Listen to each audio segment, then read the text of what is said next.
Good evening and welcome to this year in review. Tonight we'll be looking at what we consider to be some of the bigger events that happened over the first 6 months of 2000. So please stay tuned. We will begin our look back at the first 6 months of 2000 following this. It's the only planet known to sustain life. The only one whose atmosphere has been regulated by nature to create the perfect balance. But today the Earth is warming, and nature's not doing it. Fortunately, all of us know someone who has the power to do something.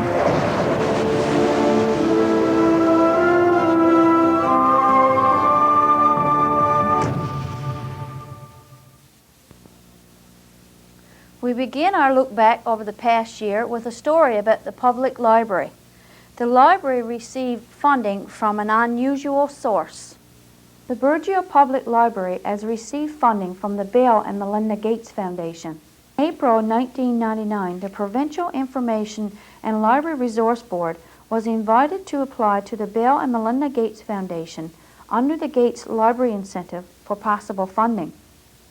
The libraries has since been advised that 67 of Newfoundland and Labrador's public libraries will have more funding for computers and increased internet access because of a $1,007,919 gift from the Bill and Melinda Gates Foundation.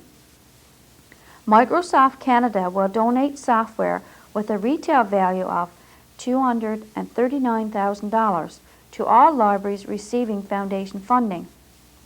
The goal of the Gates Foundation is to partner with provincial, territorial, and state public libraries to provide access and technology for everyone. The grant amount was determined by the population of each community. Because Burgeo's population was below 5,000, we were eligible for a cash grant for 1 workstation, 1 laser printer, software pack, training material, and user guides. The total amount of the grant is $7,880.37. As Minister of Education, Judy Foote stated in her statement dated December 1, 1999, the public libraries play an important role in educating people of all ages.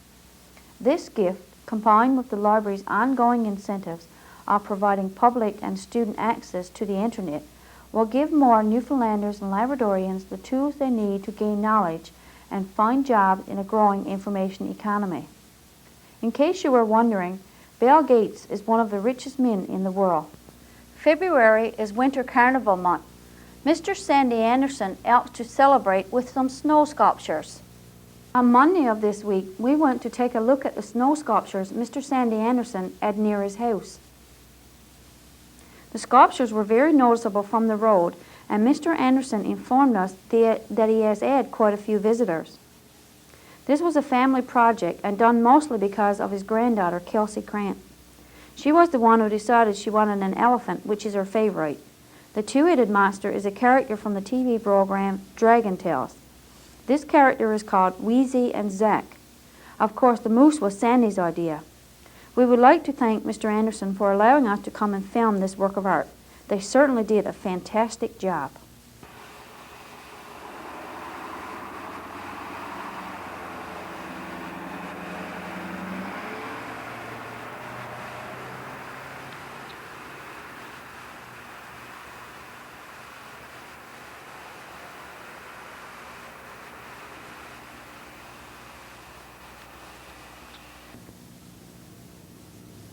February also brought us the Millennium Baby. It gives me great pleasure to introduce the first child born in our town in 2000. Residents of Burgeo, Mackenzie Lynn McDonald. Mackenzie Lynn was born to Terry and Linda McDonald on Wednesday, February 9th. She entered the world at 8 pounds, 2.5 ounces, 54 centimeters long, with blue eyes and lots of black hair. Proud mom Linda tells us she breastfeeds every 2.5 to 3 hours. Mackenzie Lynn is like most babies and lets her mom and dad know when she's hungry. Terry is quick to point out that most of the time she's usually quiet and very pleasant. Her baptism was scheduled for today, Sunday, September 27th. Linda quietly tells us they have been waiting 2 years for this little miracle, and she was worth the wait. Terry and Linda have been overwhelmed by all the gifts they have received at the baby shower and since Mackenzie Lynn has been born. The town will be presenting the Millennium Coin to Mackenzie Lynn sometime in June. We thank the McDonalds for allowing us to visit and best wishes for the future. In March, the RCSCC Bob Bartlett held its first annual Speak Off. On Wednesday of this week, the RCSCC Bob Bartlett Sea Cadets held their first annual Speak Off. Mr. Jeff Quelty, CO for the cadets, tells us more about the program and introduces the contestants for the Speak Off. Good evening, judges, parents, lions, fellow officers, and cadets. My name is Sub-Lieutenant Jeff Quilty. I'm the commanding officer of 157 Royal Canadian Sea Cadet Corps Bob Bartlett. Welcome to Phase 1 of Speak Off 2000. Speak Off 2000 is an initiative of the Newfoundland Cadet Detachment, which oversees the operation of all Sea, Army, and Air Cadet units in this province. The inaugural event will be held in St. John's on the 25th of March 2000. Each cadet unit is invited to send one cadet participant. Speak Off 2000 will be executed in 3 phases. In Phase 1, each unit is encouraged to hold its own local Speak Off 2000 event, which we're doing here tonight. The winner from each round will advance to the final round, which is Phase 3. There will be prizes awarded to the winners in each playdown. The Provincial Speak Off 2000 trophy will be awarded to the cadet selected as a top Newfoundland and Labrador cadet speaker. All participants will be given 5 minutes to speak on the topic, Cadets are Canada's best kept secret. In my opinion, it's not an easy task to talk positively about cadets and keep it within a 5-minute frame. From my years as a Sea Cadet, and then an officer, I can say without hesitation that the Canadian Cadet movement is second to none when it comes to youth organizations in this country. I can't think of any other organization that has given so much to me and has had such a positive influence on my life. Without getting into the specifics of our training program for cadets, which will take some time, I want to take this opportunity to encourage all the young people out there to come in and check us out and take advantage of all the opportunities the Canadian Cadet movement has to offer. Cadets may be Canada's best kept secret now, but I can assure you it won't be long before the word is out. Well, let's get things going here. First, I'd like to introduce you to our judges. First, we have Mr. Thor McDonald. He's a member of the local RCMP detachment here in our community. Then we have Miss Wendy Rose, who's a laboratory technologist at our hospital. And finally, we have Miss Stephanie Hand, who's a local high school teacher. Each speaker may speak for a minimum of 4 minutes and a maximum of 5. At 4.5 minutes, the timekeeper will say 30 seconds, then he will say time when 5 minutes are up. The speakers will be judged on content and delivery. The order of speaking was determined by draw. Our first speaker is Petty Officer 2nd Class Melanie Durnford. Officers, fellow cadets, fellow speakers, and judges. My name is Melanie Durnford, and I'm a 4th-year cadet. I currently hold the rank of Qualified Petty Officer 2nd Class. This year's topic for Speak Off 2000 is Cadets, Canada's best kept secret.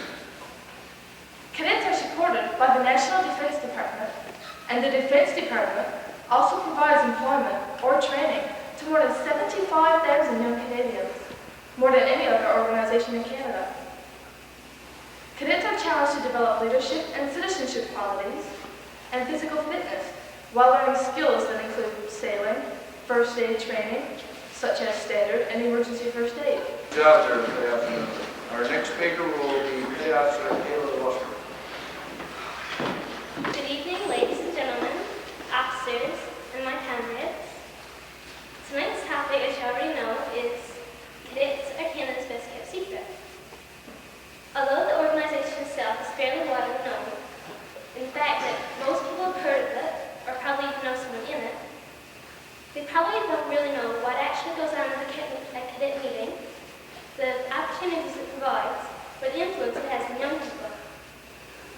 At cadets, classes are taught that will benefit the youth outside of the organization. Some such classes include leadership, physical fitness, and outdoor adventure training. Leadership educates cadets on teaching techniques, leadership techniques, and speaking in public. Thank you, Petty Officer Westman. Our final speaker for this evening will be Petty Officer Second Class Glenn Tucker.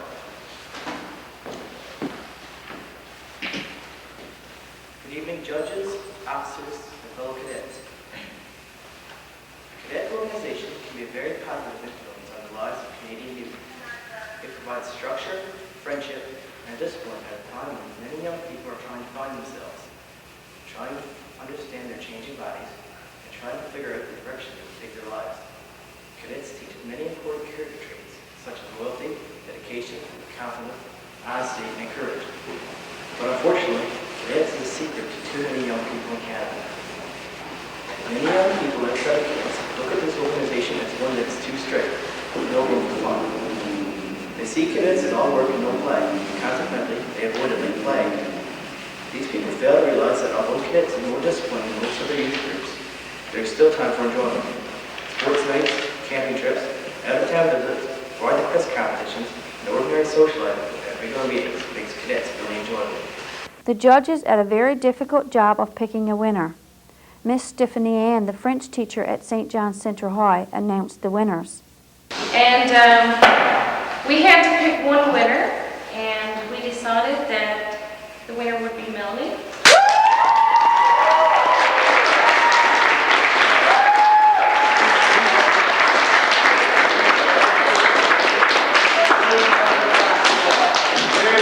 However, it was very difficult to pick between the other two speakers, so we decided that it was kind of a tie between Kayla and Glenn.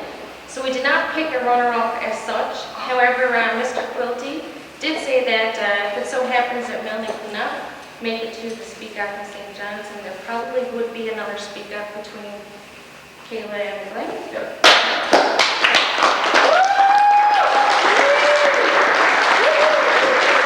Mr. Quilty presented the participants with certificates and a plaque to the winner. The speak-off will be shown in its entirety at a later date. The novice hockey team won the Robert Lee Memorial Trophy in March. The weekend of March the 4th was a winning weekend for the town of Burgeo. 14 members of the novice hockey team won the Robert Lee Memorial Tournament at St. George's. The Burgeo team, along with 3 other teams from Port aux Basques, Stephenville, and St. George's, took part in the tournament. The first game was Burgeo versus Port aux Basques, with Burgeo victorious with a score of 10-2. The Burgeo team were wearing black and gold. Shane Krant was named the player of the game. The second game, Burgeo won against Stephenville with an 8-1 score, and the player of the game was Nolan Short. The second win meant Burgeo moved on to the championship game. Again, Burgeo was victorious with a 10-6 score, and the player of the game was goalie Shane Domine. The players were awarded a medallion for their victory and a trophy to bring home to display at their school. Congratulations to Coach Leonard Ball and his players for their hard work and determination. We commend you on a job well done. Another first for Burgeo took place in March with the Fishery Forum. On Saturday, March the 25th, there was a Fishery Forum held at the Fire Hall with the theme, Our Future, Do We Diversify or Die? BBS tried to get an invitation to film this very important event for our community, but we were denied the opportunity to film the presentation part of the forum because the communities involved thought it would be inappropriate for us to be there. but we did get an opportunity to speak with some of the participants after the forum ended. Thank you for speaking with us, Mr. Matthews. We know you're quite busy. Can you tell us how the fishery forum went today? Well, it was a very good discussion. Representatives from 3 communities of Burgeo, Ramsey and Galtas were here, as well as the MHAs and Minister George Baker, of course, our federal representative, federal cabinet minister, and the Honourable John Efford, Minister of Fisheries and Aquaculture for the province. So it was a good forum, some very frank discussion. People from the 3 communities told us the difficulties they're experiencing with keeping their towns together, the difficulties they're having with the low incomes, that in some cases there's no income, or in other cases they have had to resort to social services, which is very degrading. And so that's the kind of message we had today. And of course we had a general discussion about possible resources for the towns. Still talking about the offshore crab. We expect a decision on quotas within a couple of weeks. But of course, as we all know, I guess, in the province, the discussion about the crab inside of 200 the last couple of weeks has been sort of disappointing. Looks like the biomass is not there, and we're not sure what to anticipate from the scientific community by way of recommendation for this year's crab allocation. So we're fearful that there may be a reduction in the crab allocations inside of 200, and that may impact on what happens to crab outside of 200 if there is an increase. So that, well, the crab quotas that we were expecting from the test fishery are not as good as we thought they were? Well, I don't think there's any question about the exploratory fall crab fishery was very good. But what's happened is it looks like the biomass inside of 200 has decreased significantly. That may mean that there's reduced crab quotas inside of 200 this year, and consequently the users of the crab inside of 200 are obviously going to catch less. There'll be less crab landed in the plants that depend upon that crab for processing and jobs. So that's the question of if there is an increase outside of 200, there'll be all kinds of pressure to put that increased quota into existing plants now. So that's the difficulty we find ourselves into. Okay, so do you know when the announcement of the crab quota will be coming down? Well, there's going to be some consultations, I know, within the next week or so, some discussions, and I'm not sure when the actual decision will be made, but I'm anticipating it will be made within the next 2 weeks. And there may not be in this quota enough for the 3 communities involved in this forum today. Well, that's the question has always been, if there is an increase in the crab quota outside of 200, would there be enough to satisfy the employment needs and the processing needs of the 3 plants? That's always been a question. Of course, what's compounded the problem now is that looks like there's going to be a decrease inside of 200.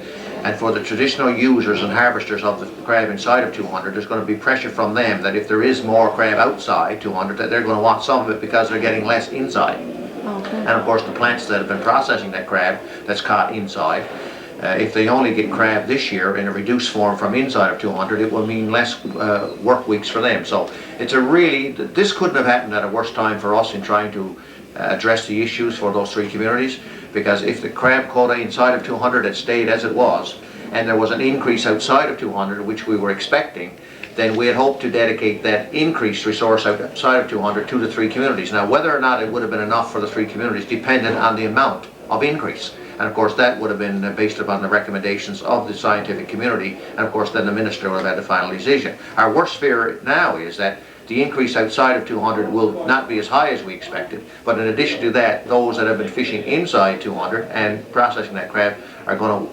put great pressure on the minister and everyone else to get some of the outside 200 crab. Okay, now with other information that you gathered from the forum today, what will you be doing when you return to your office now? Well, as a matter of fact, as a result of today, there's going to be a committee struck by representatives of the 3 communities.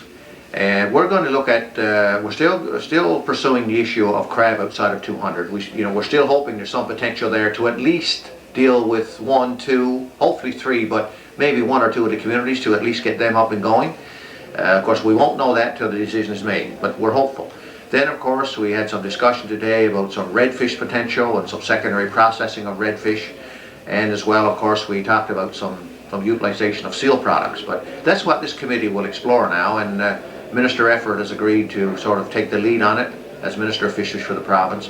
And then George Baker as the federal rep, and I as your Member of Parliament, and the MHAs will be sort of a political committee that will work in coordination in conjunction with the community committee to try and see if we can't quickly find some solution, because my worst fear is that if we go away from here today and then we come back in another 3, 4, 5 months, we're going to have more families leave each of those communities. You know, every time a family leaves, it reduces the workforce, it reduces the tax base of the community. So I'm fearful that, you know, if we come back in another 5 or 6 months without any solution, then we're going to have less people in the communities, less tax base, and some of the communities can't take much more out-migration because we're soon not going to have a skilled workforce left. So I'm fearful. So that's what the committee's about. We want to speed it up and see if we can identify some opportunities to try and create economic development and some employment opportunities. As well, of course, we've always got to remember that in getting processors involved in this, that they're going to want to have operations that make a dollar, because they can't afford to lose money either. So for the committee that you're talking about striking now, is there a time frame? When will you be coming back and saying, well, we got this done, we didn't succeed in the committee itself, the decision made in the committee just a few minutes ago, or in the forum a couple of minutes ago, was that this committee should be struck within 2 days, and then they will get together and coordinate their efforts with John Effort. And from that, there will flow an action plan. They want to set up sort of an action committee to steer this thing along and look at possibilities, and then involve me and George Baker and Calvin Parsons and Oliver Langan and whoever else as they see fit in the process. So, of course, for George Baker and my situation, we will certainly be instrumental in making arrangements in Ottawa, with putting pressure on DFO, COA, or whatever other funding agencies that we may need as we develop business plans, because with any of those business plans, no doubt there's going to be funding requests to various government departments and agencies, so we will be involved in assisting in that role. So you're hoping to see action with it fairly quickly then? Well, we have to. I mean, we have to. I mean, you know, we may get some crab. We don't know how much. We may not get any. We still, you know, we've got to keep going, I guess that's the message, that we need an action plan to look at other possibilities of redfish, seals, crab, whatever else we can do to try and, I guess, build a future for those communities is the message that's come out of this today. And we all realize, I know I realize, that we don't have a lot of time to put it together and get moving, because, you know, I hear every day of families that are getting ready to move when school closes, if they don't have some idea of what their future looks like in their community. So it's a very urgent situation, and when you sit here today and listen to people talk about having to go to social assistance for the first time in their lives, and how degrading it is, and what it means not to be able to give their kids the basic things that kids want, is very touching. And so we're trying to move it along. It's a very difficult, complex issue, and of course it's been compounded now by the state of the crab biomass inside of 200. That's what's really set us back today, because we're hoping at least that would have stayed stable, and then any increase outside of 200 we would have got for the communities, and did the best job we could with sharing it. So that's put a wrinkle on it big time in my view. Is there any words of encouragement that you can offer to folks that are going to be watching this who are saying, well, we got to wait again, it's another waiting game? Well, the thing about it is, of course, this forum wasn't called today, you know, to make a final decision, because whether or not there is an increase in crab allocation outside of 200 will depend on the advice given by the scientific community that have assessed the stocks and analyze the catch rates, and then of course the final decision rests with the Minister of Fisheries and Oceans. So we knew we were not going to have a decision on crab today. The other thing, as I said, we've discussed today are some other possibilities. Bill Barry's been here, of course, from the company, which has been good, and he's got some ideas himself. So the committee and headed by Mr. Effort and the rest of us are going to try and speed up a process where we can identify some other possibilities and look at some possible funding to get it in place. I'm still hopeful that we may access some crab, but I'm doubtful today if we're going to get enough crab to take care of the 3 communities which we were hoping for. Okay, well, thank you very much for speaking with us today. Thank you very much. Good day, Mr. Baker. Well, I think the forum was a great experience for everybody, especially the personal speeches that were given by people from the 3 communities on the effect that it's had, this downturn in the fishery, and the fact that we can't get the sufficient amount of crab and a sufficient amount of a certain type of redfish for all the 3 plants. So what's been decided is this: we're going to go back to Ottawa and we're going to put pressure on the federal government to try to get an offshore allocation of crab for this year sufficient for the plants.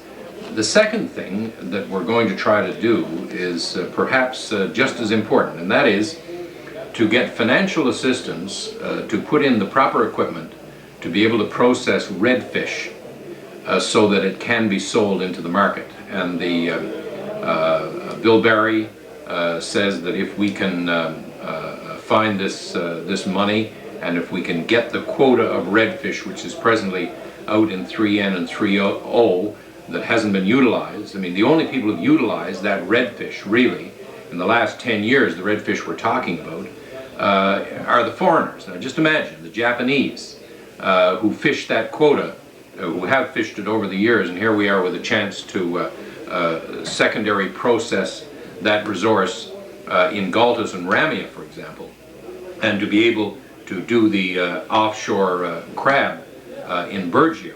So this is the push we're going to put on. And as far as I'm concerned, as far as the offshore crab is concerned, I mean, the offshore crab is on the Grand Banks of Newfoundland. And the Grand Banks of Newfoundland are right out there in the water. I mean, it's not in any other part of the world. If adjacency to the resource has anything to do with it, then that crab should be processed at these plants that are on the south coast of Newfoundland. We're talking here now about crab that's outside the 200-mile zone and on the slopes. And you can't, I mean, the shortest distance you bring it is perhaps the best place to go. So if you're fishing on the tail of the Grand Banks on the slope, well, then you come in, the closest fish plants you have are the 3 fish plants down in this section of the coastline. So there's a lot of reasons why we're going to put the pressure on to try to make this a reality, and then to try to get the money to diversify into doing a special product for redfish. Not a product that's been done to date. It's a new type of product that can be sold into the U.S. market. We're going to be operating through the new cooperative that's been set up for the 3 communities, and also through Mr. Barry, who is of course the person who operates the fish plant here. So all in all, I think it was a great meeting. We've got a lot of work cut out for us to do, and we'll see how fast we can do it. And thanks for inviting me. Good day, Mr. Barry. Good day. Thank you very much for speaking with us. You're welcome. And in your opinion, how did the forum go today? You know, the forum was, I said, Alistair was sitting next to me, and I said, you know, this was a great day. And, you know, a great day and a great forum and nice people and everybody polite to each other, and we had a great meal of fish, and like all of those things are wonderful. And so from that perspective, you know, it's fine. But these communities need answers. The community of Burgeo doesn't need more forums, it doesn't need more committees, and Ramia doesn't need more forums or committees, and Galtas doesn't need more forums or committees. These 3 communities need work. And work can only come from resource access, and work can only come from innovative ideas. Work can only come from a vision of what needs to be done in these communities to create an opportunity. And you can't have the vision without some resources. You can't have the resources without the vision. You can't have all of it without the capital to invest to make it work. And to be completely honest with you, the problem I have with the whole forum process, like I don't see, my feeling wasn't, there wasn't one person there that had all of those things, and especially the vision about what needs to be done. I have a very strong view of what I think needs to be done. Obviously, the crab thing, if we get for Burgeo, is something that will work really well. I have no idea how the situation on crab is going to turn out now with you know, the discussion about the downturn in the resource. Burgeo's got an excellent crab plant here. It worked really well last fall in terms of the workforce and the productivity. I mean, Burgeo can be a very, very successful crab operation. The question is that I have to ask now is, are we going to get the chance to be a successful crab operation? Are we going to get access to enough crab? And you know, for sure there's not going to be enough crab for Burgeo and Galtas and Ramia because of the downturn in the resource.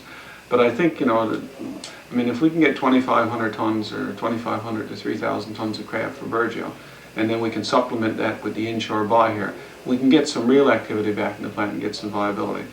I believe that the future for both Ramia and Galtas lies in perch, but I think the traditional way, the traditional ways that perch have been done from a fishery like 3.0 will not work, because the fish in 3.0 is traditionally small. Ever since the stats have been kept since 1965, it's a small perch, so you need to do innovative things.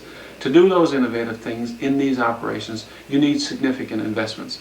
So I mean, beyond any question whatsoever, this is a time, these communities really need help in the worst kind of a way. The community needs, and I don't even want to say it as like the communities need help, the people need help. And it is, there's never been a more needy time anywhere in Newfoundland, that it's absolutely important that the players come together, both the federal and provincial government, you know, people like myself from a company, and someone that has a vision for what needs to be done, because I believe I do have a vision for what needs to be done. And well, maybe my vision is not the perfect one, but I don't find anybody else that's coming up with many suggestions. So I think I've got some innovative ideas in terms of things that we can do in these 3 operations to make them work. But clearly, I can't do it all alone, okay? I need the federal government and the provincial government, and you know, I have no question at all that the support of the union will be there for any type of good idea. So it's not really an issue of whether the union will support it, because if it's an idea that they can pull off, I'm sure guys like Ray Janstein and Earl McCurdy are going to be 100% behind it. But what we need the governments to get behind the things that we need to do. Because, you know, if you need a specific regulation change so you can do certain things a certain way, it's not good enough for government to say, well, oh, we can't do that. Unless somebody can demonstrate, if we see resources that are available that somebody else is not utilizing, then, you know, the communities of Burgeo, Gauntless and Ram, we have to be allowed. They have to be allowed, forget me, they have to be allowed to get access to those resources, or if not, the communities will die. And this is the last shot. This has to be done now. So I had a good discussion with George Baker, and I told him that I was going to, you know, put some of my ideas on paper, and I also had a discussion with Alistair Hand, and I'm going to, this is Saturday, and I told Alistair that I'd have something in his hand by Wednesday, outlining what I think should be done, some concrete steps, and, you know, if anybody will listen is the right word. If people will believe that the things that I'm suggesting are things that we've got a good shot of achieving, and obviously there's going to be some changes to some rules and regulations and how people get access. But I think, you know, if you look at resources like 3.0, there's a huge resource there, but we can't live with all the rules that exist in terms of getting access to the quantities that we would need. And the second thing, these communities require significant investments to do the types of products, so to put the types of products for the marketplace where that size perch won't create an enormous marketing problem. So we have to solve marketing initiatives, we have to solve, you know, the harvesting initiatives in terms of how we're going to be able to do it, and the types of volumes that we're going to land to be able to make the communities viable. So I guess in general terms, I think the Fisheries Forum was good for me, because, you know, it's sometimes useful to hear, it's not good to hear how desperate people are, but it's useful to bring a focus in my own thinking as to, you know, what needs to be done. Because when I hear people that basically state, you know, how difficult the situation for this is, how the situation is so difficult for them personally and their families, certainly everyone empathized with that circumstance, and you know, I certainly did myself, and you know, I'm challenging myself to find a solution, and I'm going to do everything that I possibly can to help find the solution for these communities, and I'm going to be shoving government as much as I possibly can to get government to become involved, to help make some investments in these communities, to give these communities a chance. Because unless that's done now, unless that's done, there is no hope. And I think that, you know, the reason you elect governments, and the reason that you do, you know, our country is the way it is. I mean, we've got to take some initiative to do whatever needs to be done, but this can't be 7 months down the road. These are things that we really need to focus on during the next 30 days, and we need we need to move on. We need to do things in these communities now. Mr. Matthews spoke about the crab quota, the offshore crab quota, and because the inshore crab quota species is not doing as well, do you expect to get a crab quota for the Burgeo plant? Do I expect to get it? I think Burgeo should get an offshore crab quota. I have no idea what my expectation is now, because I don't know what types of cuts will come in the quota and where they'll come. But you know, the whole inshore crab industry in Newfoundland was developed on the basis of crab inside of 200 miles. And you know, the undertakings that people, everybody said to us a year ago, you know, if we can prove there's offshore crab, you know, put a crab plant in Burgeo. If we can prove there's offshore crab, you know, Burgeo will definitely have crab. So we went out and, you know, invested a lot of money to get the plant going again and build a crab plant in Burgeo. And there's an excellent crab plant here now. And there is offshore crab. And there will be an offshore crab quota. So the plant is here. There is offshore crab. There will be an offshore crab quota. So where is the crab quota that people said that Burgeo would get 12 months ago? And I know there are some other difficult circumstances that are going on in Newfoundland as well. But like, I think that if you know, 3,000 tons of crab for the community of Burgeo destroys all the crab fishery in the rest of Newfoundland, and there can't be any crab left at all. So I think that Burgeo should be given an allocation of crab, enough to give it a core presence in the crab fishery, so that we can operate the plant on crab and also develop the additional capacity that's in the plant to handle the inshore fish in this area. Then, you know, you'll have enough from the core species and enough from the inshore fish that's coming in that the plant will have a viable operation again, not only in terms of it can be profitable, but in terms of being able to create enough work for the people, because 9 weeks is not good. You know, you got to create enough work so it's meaningful for the people that are working there. So, you know, I hope that will be done. I don't think there's going to be enough crab available to be the answer for all three communities. But I do believe that the 3-0 perch combined with some crab, I think, can do the trick. But there's additional things that need to be done. Investments need to be made in places like Ramy and places like Galvez in order to make these operations viable. And to be able to do the types of things that you would need to do to be able to market that perch effectively. And anyway, I'm going to make the case that that's what I feel should be done, and we'll see where it goes. Okay, thank you very much for speaking with us today. You're welcome. Thanks for joining us, Mr. Ryan. How do you feel the forum went today? Well, the forum went, I guess I can only say fair. As far as the forum part, that was good.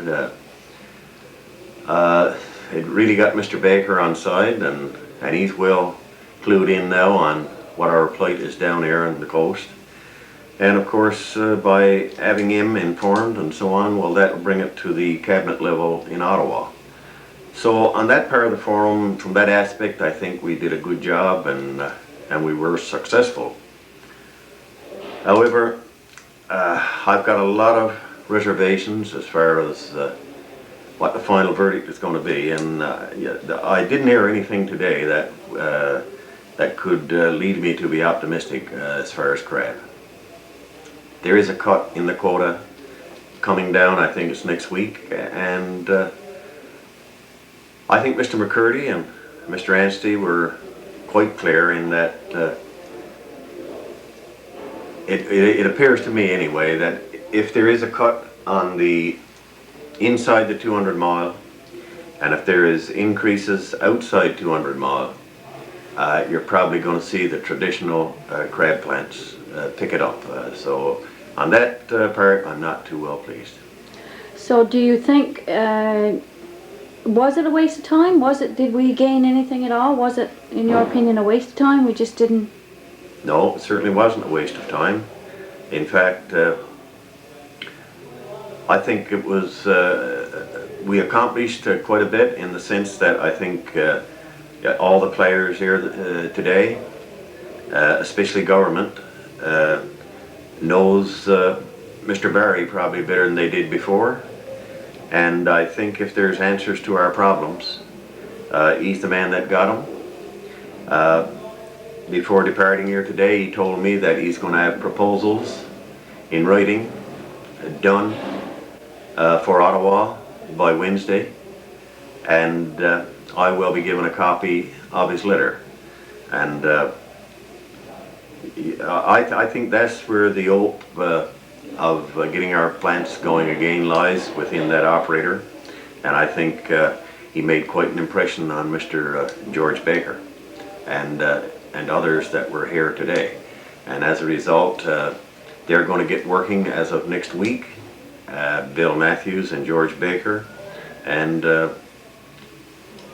like I say, hopefully that something can come up, but I'm not overly optimistic at this time about that. Okay, thank you very much for your time. Okay, you're welcome. We have with us now Mayor Ramya Lloyd Rossiter. Thanks for speaking with us, Mr. Rossiter. How would you say your take was on the forum this afternoon? Oh, I don't know just what to say. Very informative. A lot of people listen to us, being the federal politicians and the provincial people, the FFAW, plus business like Mr. Barry, but a lot of negative feelings on my part with the possible cutbacks or the impending cutbacks in the crab fishery inside of 200. I feel quite certain that any quota granted outside of 200 is going to be, most of it will be used to offset the cutbacks inside. And of course, that's not going to mean much for us. So where do your town go from here now? It doesn't look like the crab quotas are going to be as large to sustain the three communities involved. So what is your town looking at now? I don't know. It's very, very difficult to say. We're talking about possibly some redfish production or remodeling the plant somewhat, possibly to do some different processing with redfish, the 3-hole redfish. What we're not really sure of, but there have been some indications today that possibly we can get something on the go for that in the very near future, hopefully. Now the politicians, Mr. Matthews that we were talking to and Mr. Baker went away with a certain urgency that we couldn't wait, those three communities couldn't wait. Do you feel that once they leave the building and leave our town that they will do something? Because Mr. Matthews was saying they're supposed to meet within the next 2 days to set up a committee. So do you feel that they will hold through to their commitments? I think so. I think Mr. Baker was very impressed with the reaction from Mr. Baker and from Mr. Matthews, and I'm quite certain that when they leave here today that they will be working on our situation. We in Ramya, I think Virgil and Gaudos are the same way. We need something done, and we need it done very, very soon. If we don't have something moving within a month, or I'd say a month at the latest, the out-migration is just going to be too much. We just won't be able to handle it. So when you return to Ramya now, I assume you will be holding some type of meeting to inform your community about the goings-on today. Exactly what will you tell them? Again, it's very, very difficult.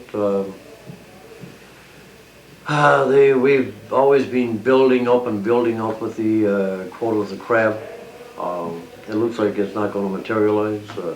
Then again, I'm not really concerned about the crab thing. As long as we have some raw material, whether it be redfish or some other species that our people can work at, I'm not really concerned if it's not crab. But there's got to be something, and these people, they just can't up and go. It just doesn't work that way. We're too far along. Okay, thank you very much for your time today, Mr. Rossiter. You're welcome. Please stay tuned for more of This Year in Review coming up after this. Participaction wants you to know excess weight is a serious health risk. Sandra has fought the weight battle. All my life I did the yo-yo thing, really. Today, she's succeeding with a winning formula. Keep on your diet, do your exercise program, and be easy on yourself. Dr. David Lau. Physical activity has tremendous payoffs. The self-confidence, improved longevity. It's like a freedom for me. Take your first step with Participaction. April began with an important FFAW union meeting that was a spin-off from the Fishery Forum. Wednesday afternoon of this week, the FFAW union held a very important meeting. We had an opportunity to speak with David Dicker and Edith Anderson after the meeting. We have with us now Mr. David Dicker, staff rep with the FFAW, and local president of the FFAW, Edith Anderson. Thanks for speaking with us today. Thank you. What was the main purpose of your meeting today? The main purpose of the meeting was to clarify some of the comments that was made at the forum on Saturday. And certainly there was, I believe, a total distortion of some comments that was made at that meeting by Earl. Basically it came down to a view of a message that was sent by Earl and a view that developed, I guess, to shoot the messenger. And the message was, which we all know, I think is very clear to people at this point, is that there's problems with the crab stock on the northeast coast. And science have certainly expressed major concerns over the past few days. It started about a couple of weeks ago. Certainly the stock status report was released yesterday. And basically what that says is that the problems are twofold. Some are short-term, some are more longer-term. If one accepts the view of science, then the stocks, the fishable biomass, is down by close to 50%. The problem extends beyond that in terms of the recruitment is not there for this stock. Again, I quote science. There are fishermen that would disagree, especially in different areas, with that assessment, but clearly that's the view of science. That is going to have an impact on the crab fishery in all Newfoundland, and I think the message that Earl delivered on Saturday was to let people know that this was there and this makes things more difficult. That was then misinterpreted or either intentionally or unintentionally to be something totally different. Okay, so what you're just referring to would be what our sources said that Mr. McCurdy, president of the FFAW, said any increase in the offshore would be given to the inshore. This is what you're referring to. Well, I'll quote from the minutes or a brief that was prepared from that meeting by the moderator, I guess, that was there. And I'll quote exactly what was said as opposed to somebody's interpretation of what was said. And what it said is that the union supports the concept of pursuing a supply of crab that will give these communities a new lease on life. However, it cannot be done at the expense of existing participants in the crab fishery. Any decision to allocate crab to revitalize these communities will have to come from additional quotas, not from existing quotas. That is totally in line with the presentation that was made by the mayors or of representatives of all these communities about 4 or 5 weeks ago in St. John's to Bill Matthews, John Efford, minister, people from the Department of Fisheries. It was also the same statements that was made by the mayor of this community to Fisheries Forum 2000 in St. John's about 2 weeks ago. And it's unfortunate that that then got misinterpreted, totally distorted to be something else, and certainly our meeting today was about that and to clarify that, and I think we had a very, very good meeting, and people certainly know where the union stands on this. Okay. So what does the union, the local union, intend to do about this problem now of not having enough quota for our fish plant here in Burgeo? First, I'd like to clarify. The issue on whether there's quotas or anything has not been determined yet. So the effect of that scientific report has not been assessed yet. That'll be done over the next weeks, and that decision certainly will come from the minister. Again, Earl's point was to allow the people of these communities to know what was going on. Because the unfortunate thing was that some of the people who would come to that meeting was willing to walk away from this and not even let the people of this community know how difficult things had gotten over the last little while. And I think it's very important, and Earl thought very important, and you let people know exactly where things are. Okay, so this was all because of what is expected to happen but has not been announced yet? It is all a result of this scientific report that has come out, and it's clear. We don't know what the extent is, but it's very clear that there are going to be dramatic cuts in some areas for sure to the crab quotas. Okay. So pending that, with the expectation that there will be cuts in the crab quota, again, what will our local union be trying to do to get crab into Burgeo? Well, I guess the first thing we will have to do, or the first thing we got planned to do, is that we're going to put a petition around Burgeo that we're going from door to door. Plus, I guess we were going to request another meeting of all officials and to get them here and just let us know, I guess, on what is going to happen to this community. So, do you expect that to be a public forum, or? Yes, we would hope, but that's what we would ask for, a public forum, so people can air their voices. Okay, so who do you, or I should say, who are you going to invite or ask to come? Well, I would say our MHA, our MP, and I mean for sure the Premier Tobin, and you got Delaware there. I don't know if you might get someone from his office, and I guess anybody else that we got to bring in. So how was the meeting overall, like as in, how did your membership accept this going around with petitions as a step? Were they favorable?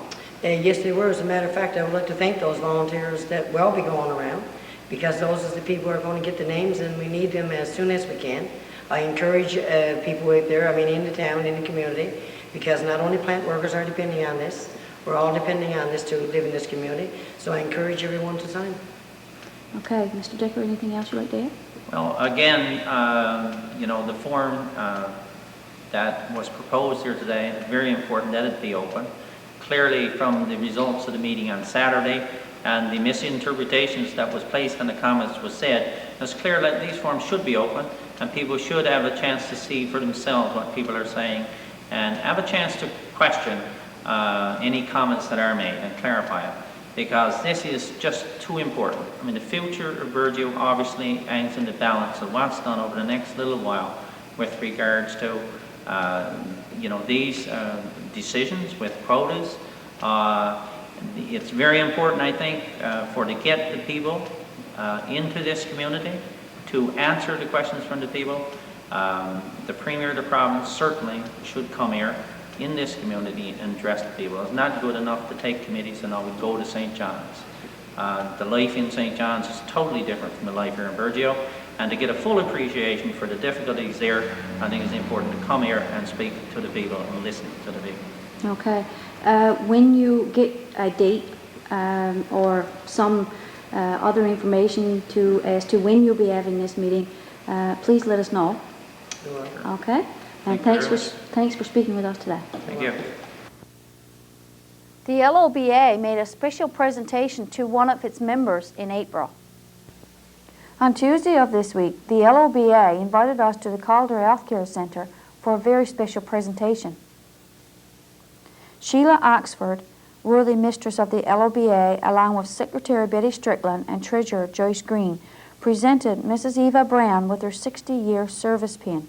Okay, this certifies that Eva Brown has 60 years of service as a member of the Ladies Orange Benevolent Association of Canada. She's one of our first ones that joined in 1940.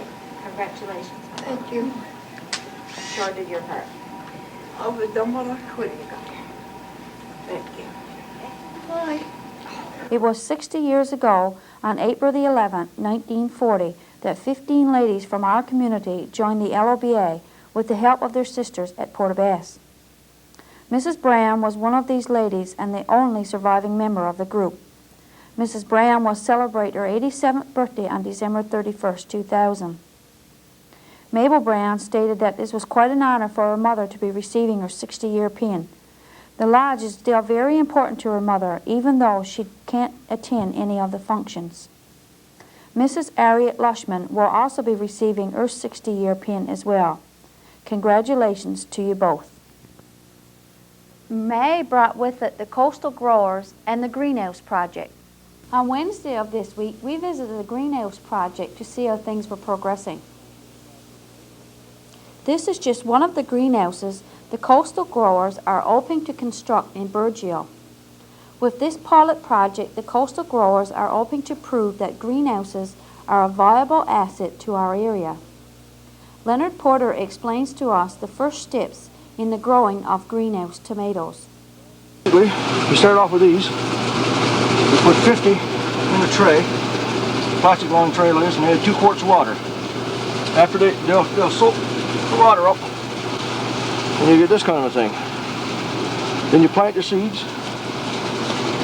After you plant the seed, you just cover them with plastic like this, and basically wait for them to germinate. And when they come out of the pop up out of the pellets like this here, you take the plastic off.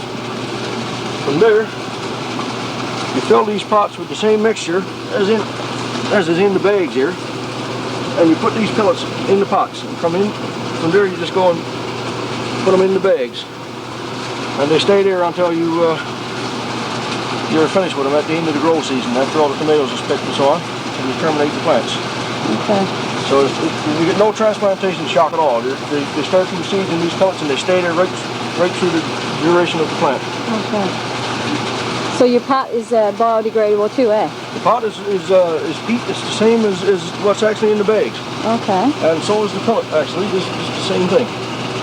So is all whatever you got there is from start to finish is good for the plant. It's all peat. Okay. It's all the same thing. Okay. So you get no shock, for changing soils or anything like that. And of course, that's the key to getting a good strong plant at the end of the day. Well, now that I got you here, I'll ask you this question. The video that you showed a couple years ago, or you showed me actually, in that greenhouse they use no soil at all, but you use soil. Yeah, well that's an NFT hydroponic system. That's completely different what we're doing here. It's got advantages over this system. You get a little bit of quality and probably better yields, but with this system here you get a little more of a flywheel effect. And sort of where we're starting off kind of thing, it gives us a little more grace. In the sense that less chance of us having an accident, and destroying plants and so on. Okay. So how many plants do you have in your greenhouse? In this house right now there's 810. How much yield do you expect from your plants? Oh, we're striving for, we're going to strive for about 25 pounds per plant. Per plant? Yeah. Wow. We're a month and a half late starting, so we were looking at probably 28 or better, hopefully, of course. Yeah. So that's basically the. Okay, so what about your weather conditions now? Like it's been I'll say unseasonably cold. I don't know if it's unseasonably cold because I'm not a meteorologist, but it feels like it's really cold. So is that having any effect on your greenhouse? No, none whatsoever. This is a completely controlled environment. Okay. And that's the other key of getting the best yields out of the plants is give them top quality fertilizer and maintaining perfect temperatures in the roots and in the hair. Okay. So this is the idea of the greenhouse. Of course, you can control the environment. Okay. Well, we'd like to come back at the end of the month to see how your plants are doing, if that's okay. Yeah, that won't be a problem. You'll see Okay. a lot of difference in a month's time. All right. Thanks a lot, Leonard. Okay. Right now, there are 810 tomato plants growing in this completely controlled environment. There are 2 furnaces installed at the end of the greenhouse. This furnace will cut in if the ground temperature drops below 61 degrees. Warm air is carried to the floor by these large plastic tubes to help the plants keep their proper temperature. The ideal temperature for the greenhouse is 71 degrees. If the temperature drops below 71 degrees, this furnace will cut in to bring the temperature back up. If the temperature rises above 71 degrees, these large fans will cut in until the temperature is brought down to the proper level. When we visited, INRI Air was watering and feeding the plants nutrients, and Clayton Air was tightening up the growing lines which the plants will climb once they reach a certain height. Even the amount of water and nutrients are measured. Leonard explains. Is a pH meter and a HEC meter. With this probe we can measure the pH of the water and the nutrient. So just stick the probe in the water and it gives us a reading right here at this thing here. You've got to maintain a pH of between 5 and 6 in order for the plants to take up the nutrient. And you can also test the strength of your fertilizer equipment hauled right into the tank. We also do tests from the plants a couple of times a day to make sure that the fertilizer is not getting too strong in the bags or too weak. Plants get exactly the right amount of fertilizer that they require, and at the quality of the pH and stuff, to make sure that the fertilizer is going into the plants that they need. So at different stages, your plant requires different different stages. The fertilizer got to be adjusted. Right now, we're running fertilizer at 2,000 parts per million. As they grow and start producing fruit, we'll have to go up to about 3. Depending on how much fruit is being set and that sort of thing. So we can adjust all that in these tanks here. Okay. And we do random checks through the bags to make sure that the fertilizer is maintained at the proper level. It's the key to getting good yield and good healthy plants. The house is constructed of a special kind of plastic. It absorbs the sun's rays into the house and is designed to keep them from escaping. The floor is covered with a white plastic that will absorb the heat of the greenhouse to help keep the roots warm. The plants are already grown quite large considering they were a month late starting. The coastal growers would like to harvest 25 pounds of tomatoes from each plant. They are expected to know how much the plants are yielding around the end of May. The first harvest is expected around the 10th of July. The coastal growers are planning an open house in the near future for the public to drop by and take a look at the greenhouse and see how it operates. We would like to wish the coastal growers every success with this project and look forward to seeing more greenhouses in the future. June started off with the opening of the new Foodland store. On Sunday of this week, the residents of Burgeo were invited to the open house of the new Burgeo Foodland store. We took our cameras up to have a look around. A large crowd gathered outside the store for the ribbon cutting ceremony. Mayor Ann brought greetings from the town.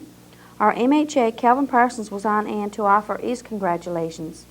Mr. Henry Pike, Vice President and General Manager of TRI Newfoundland, and Mona Parsons, the last customer in the former Foodland, were given the honor of helping to cut the ribbon. Then the doors was opened and everyone was given an opportunity to look around at the new store.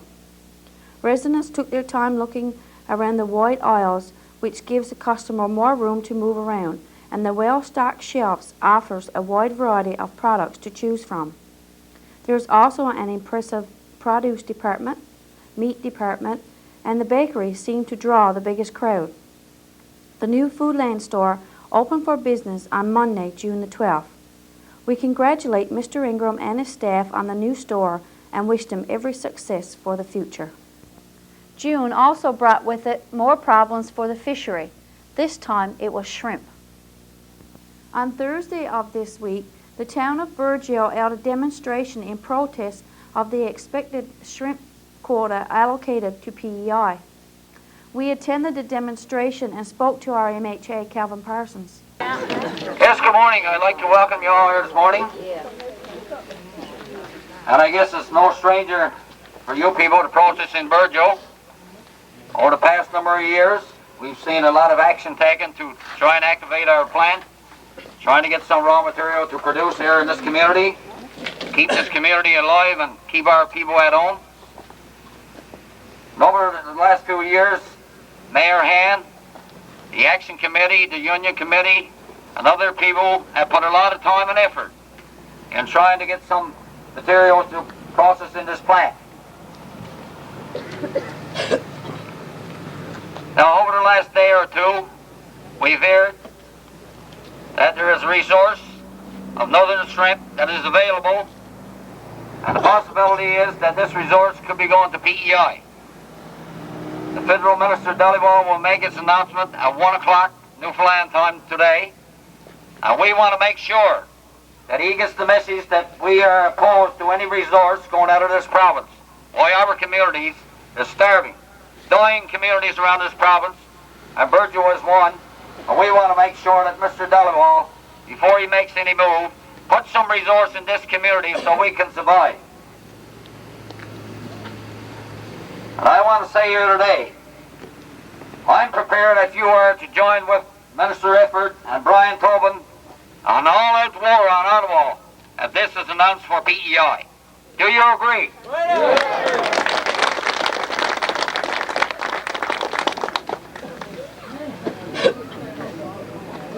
Over the past number of years, the mayor and the action committee and the union committee have asked for every species in the sea. And we have been refused, saying there's no resource available. And all of a sudden, the shrimp resource becomes available. It's a political game, we all know it, and the politicians in PEI is laying a lot of pressure on Dollywall, and our politicians is very much opposed to giving this resource to PEI. And we got to support our politicians and stand behind the province and Minister Efford and oppose any movement of shrimp allocation to PEI. What do we want? What do we want? What do we want? When do we want it? Now! I agree. Now I want to pass the mic over to Mayor Han. Have a few words.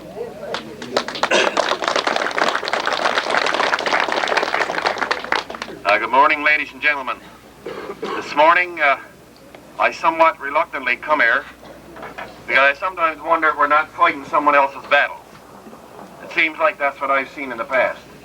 Burge will do the fighting, and someone else will reap the benefits. But I come here mainly on a point of principle. And the principle is this, that if that was Quebec shrimp, or that was Ontario shrimp, this would definitely not be happening. You can rest assured of that. And until such time as there's an elected Senate, an equal voice, the Newfoundland and the smaller provinces will forever and a day have to put up with this kind of treatment. We've only got 7 MPs in Ottawa. Ontario and Quebec has got 150 and 140 and so on. So therefore, when the government wants to do anything that pleases those two, there is no problem. So that is the principle that I stand on here this morning, that, you know, you don't get equal deals. But, you know, unless something is going to happen that's going to help the South Coast. And I've had this out with more than one, and it's called the adjacency clause. And it's the adjacency clause that's going to be used now to try prevent Prince Edward Island from obtaining shrimp. And that same clause is the one that we've had to fight over and over and over to try get something here on the South Coast. So, you know, when I say I come here reluctantly, I really truly do mean it. And I do not agree with the shrimp being sent into Prince Edward Island. But I may as well be quite honest with you. If there's nothing coming to Virgil, I don't give a damn where it goes.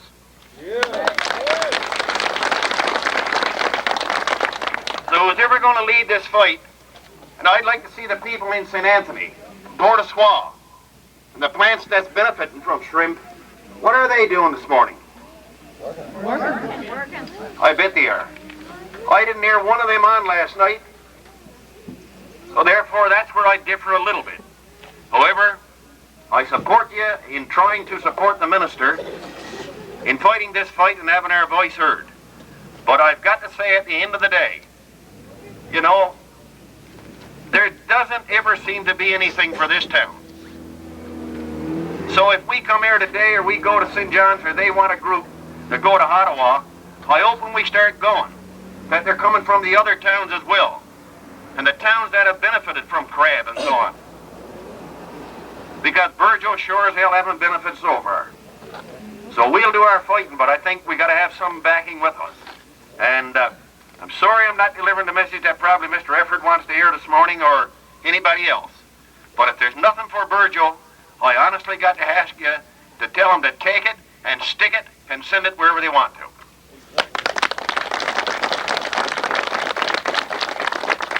Thank you, Mayor Ann.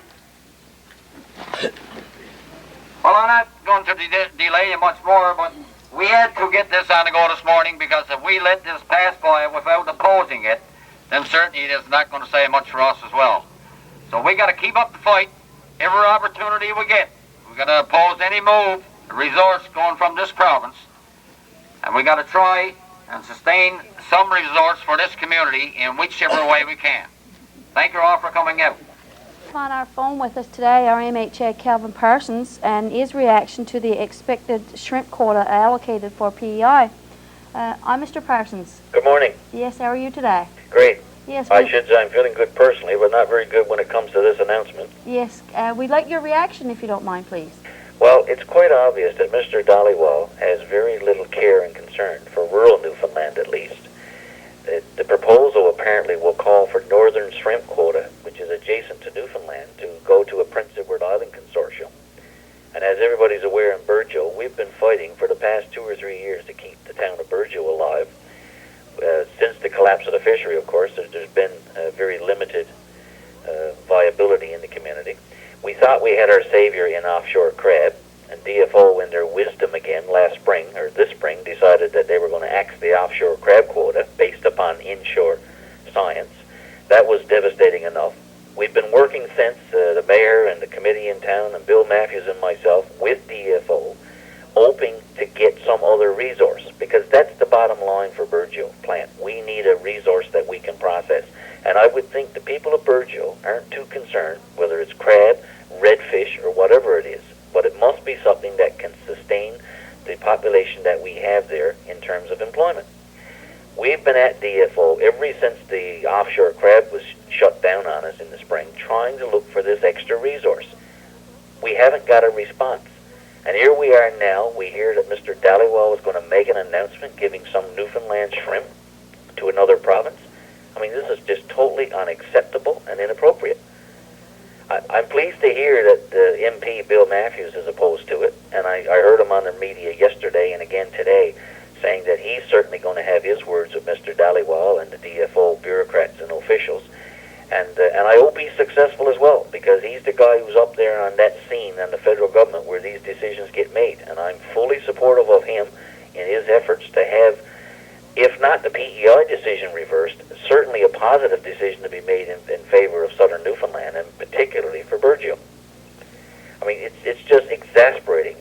I'm tired of standing on the dock in Port aux Basques, which is also in my district, and which is supposed to be the gateway to this province, and instead it's an exit for people from the province, many of whom are constituents of Burgeo-Lapoil, friends of mine, going elsewhere in Canada to look for work. And it's just totally unacceptable, inappropriate, and it's time for Mr. Dhaliwal and his bureaucrats, instead of giving what we have to other provinces, they should put some time, some thought, and some consideration into seeing what resource is there and looking after rural Newfoundland first. Charity begins at home. If it's adjacent to our shores, this is our home, we ought to have the first crack at it, and there's no justification for putting it elsewhere. One of the organizers of the demonstration today said that it really didn't make much sense that they're taking Newfoundland's resources and sending it to PEI, but not only are they taking resources, but the people are going as well. Is a lot better, in his opinion, he said, and they're going to fight this, by the way, to have the people come back to Burgeo in their own plant and work on the shrimp rather than go to PEI. Mr. Jerome McDonald, one of the councillors, said that if this allocation comes through, they will be going behind Mr. Efford to fight this. I'm assuming that you're going to be there as well. Most definitely. There's no question. This is not an issue of do you or do you not support it. I mean, this is a must. We in rural Newfoundland, we felt the blunt of the moratorium for years, and it seems every opportunity we get to try to do something for rural Newfoundland, something stands in the way. We thought we had crab, they say the science is against us. Now we're looking for another resource, and they turn around and take shrimp and give it away. I mean, why should people from Burgeo be going to places like Nova Scotia and PEI to work in fish plants over in those provinces when we can keep the resource here in our plants, have them stay home and process it in our province? It just doesn't make sense. And the old federal government rationale for management of the fisheries is beyond me. I mean, I've seen nothing but contradictory policies and things that are done that incite us and are detrimental to us rather than help us. As the Premier, obviously, he must be aware of this. Is he speaking out against this? I think the Premier's actually out of the province today. I'm not quite certain. I think he is. But John Efford, of course, who is the Minister of Fisheries and Agriculture, is taking the lead role on this, as he should, and he's certainly doing it.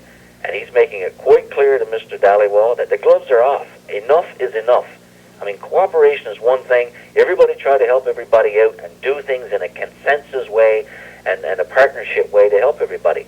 But it's got to be a two-sided street. It's got to be a give and a take. And in Mr. Dhaliwal, it seems to be taking in this case, and we've seen very little giving when it comes to the federal government. And if their management programs are a mess, or if he doesn't understand it, I mean, we had to do something to see that the thing is done properly. Okay. We thank you very much for your time today. You're very welcome. I'm sorry I sound so frustrating, but it's just that it seems I'm constantly beating my head against this federal government wall or door, and I'd be very, very pleased if it ever opens and we can get something done. But so far, it seems to be just a brick doorway that we're always trying to bust down. And I just hope Mr. Dhaliwal and his bureaucrats come to their senses here and do something that's necessary before, I mean, what are they trying to do? I mean, are we trying to have a forced resettlement policy here again? I mean, he has to get his head around this issue and do something. Okay. We thank you very much, and we look forward to hearing from you in the future. Take care. Okay, you too. Bye-bye. Bye. Thursday, the announcement came down. According to the press release, 1,500 tons of shrimp from the fishing area at 3L, which is off the north coast of Newfoundland, will be provided to a consortium of PEI fishers and processors as a temporary northern shrimp allocation. To help Burgeo celebrate its 50th anniversary, the Lieutenant Governor paid a visit. Burgeo was honored by a visit from the Lieutenant Governor on Saturday, June 17, as Burgeo celebrated its 50th birthday as a municipality. Here are some highlights.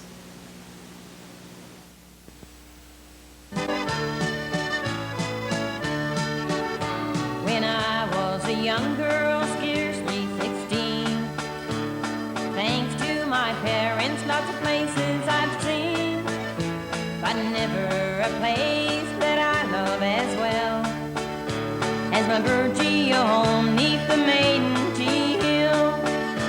My Burgeo home, that heaven of mine, the home of my parents, so loving and kind. I love them so, and I always will. And my Burgeo home 'neath the maiden tea hill.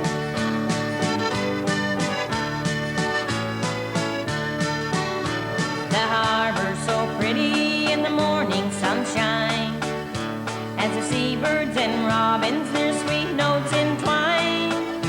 The fishing boats shine in the water so still, here in my home 'neath the maiden tea hill. When I had trouble or if I was sad, I always found comfort from good friends I had. They knew that I loved them and I always will. And my Burgeo home 'neath the maiden tea hill. My Burgeo home, that heaven of mine, the home of my parents, so loving and kind. I love them so, and I always will. And my Burgeo home 'neath the maiden tea hill.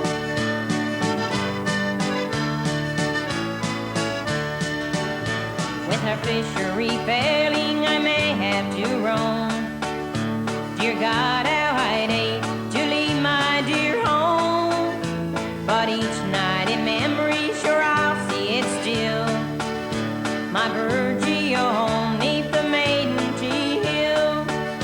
My Burgeo home, that heaven of mine, the home of my parents, so loving and kind. I love them so, and I always will. And my Burgeo home 'neath the maiden tea hill.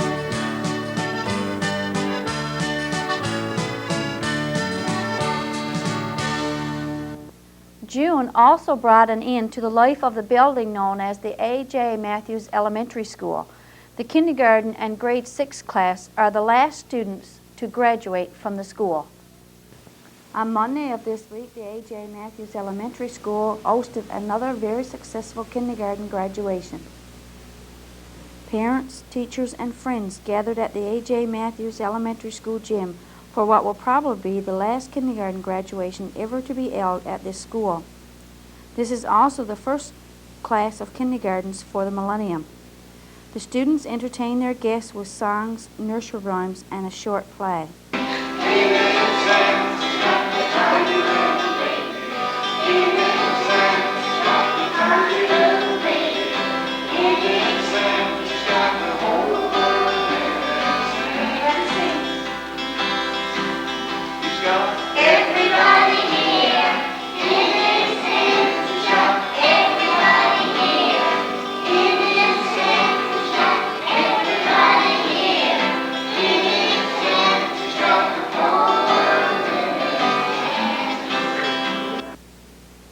Mrs. Rose Vatcher presented each student with a scroll.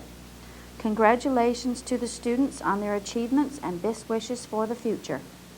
On Tuesday of this week, we attended the annual Grade 6 party at the A.J. Matthews Elementary School. These 14 students will be the last Grade 6 class to hold a party in A.J. Matthews Elementary.